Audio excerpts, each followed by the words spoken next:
If you're using Alibaba to find manufacturers, you're probably doing what most people do when they first get into importing. And that's fine at the beginning. But if your goal is to find real manufacturers, get closer to raw costs, and avoid selling the same saturated products everyone else is selling, you need to understand this. Alibaba is not where the best sourcing strategies end anymore. In this video, I'll show you what experienced importers are using and how to think about sourcing properly in 2026. Quick background so you know where I'm coming from.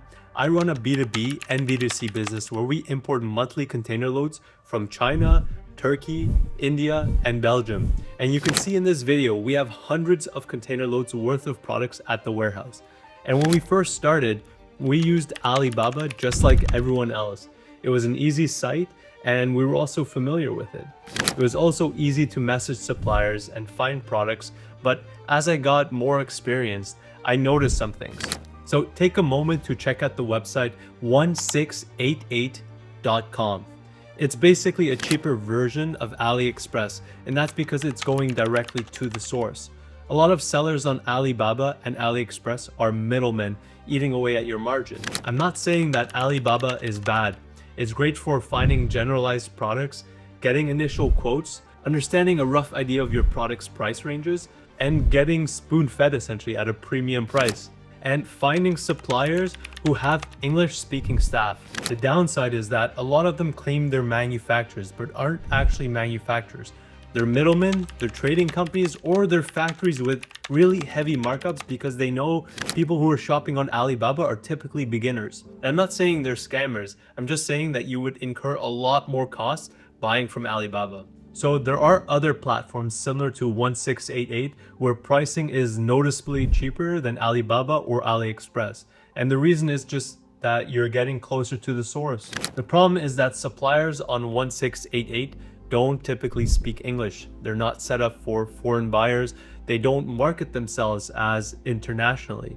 And that usually means that you're dealing with a factory or domestic suppliers and not a polished reseller. So the question is, how do you balance raw cost with communication, reliability, and quality? So ultimately, the goal isn't just to find a supplier. We want to find a very good supplier at the right cost with the ability to produce exactly what we want. And there needs to be trust between the two, clear communication, a sampling process, and most importantly, quality control. And that usually requires going beyond just the most obvious platforms. So if Alibaba is just the starting point, what comes next? So let's go through some of the alternatives that might be better than Alibaba right now in 2026. So a very popular one is global sources, which is one of the more established alternatives. The suppliers on this website tend to be more experienced, they're more export ready, and they're more focused on long-term buyers. One thing I would say is that they typically have a pretty decent minimum order quantity, and that's intentional. They want to filter out resellers and low quality operations. They also run the Global Sources Summit twice a year, which is one of the better sourcing trade shows out there. Then meeting suppliers in person changes how pricing and trust work, and I'm going to explain that next. Then I'm going to talk about one of my favorite methods of sourcing suppliers that most people don't use or think of.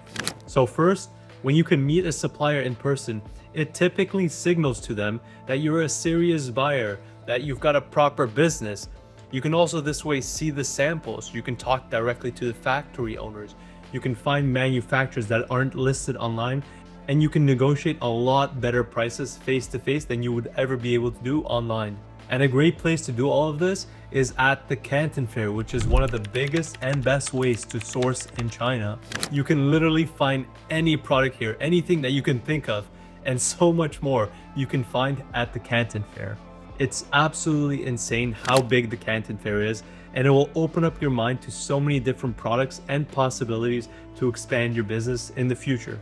And the best part is that there's a lot of manufacturers that aren't online on Alibaba, but they do show up at the Canton Fair. And I wouldn't suggest this for everyone because it can get expensive. I would suggest it to buyers who are looking to buy bigger quantities, because the few thousands that you're going to spend on the travel expense there, you can probably negotiate better prices and recoup that money anyways. It's also going to allow you to create a very solid relationship with the factory, which is going to outperform years of online sourcing anyways.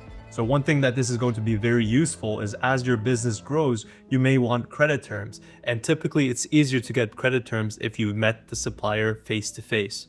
Next is one of my favorite ways to source, and this is heavily underutilized, and I shouldn't be sharing this with you at all, but no gatekeeping here. So something to note is that every shipment that comes into the country is recorded online, and you can often find this database online somewhere. So what I like to do is look at my competitors, both the smaller ones and the bigger ones, and I pull out the database from places like Jungle Scout or Import Genius. These are the two ones that I've used before, but there's so many different sites out there where you can pull out data to see who your competitors are importing from and how often they're importing.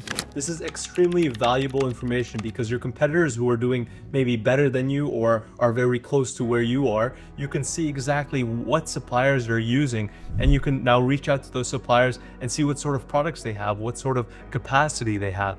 And then the last thing I would like to mention, a little bonus when you're sourcing suppliers, is just to keep in mind for things like tariffs, for shipping, for cash flow, and fulfillment issues, even if they're smaller test orders. Before ordering any product, just make sure you're looking at what sort of fees you're going to be paying. And especially with all the tariffs and nowadays, it's very important to make sure that you do your due diligence of seeing what you've got to be paying once you actually import the products. So in many cases, China might still be the best option for certain products, but for many other products, Turkey, India, Vietnam, Mexico, these countries become suddenly better options once you factor in the tariffs.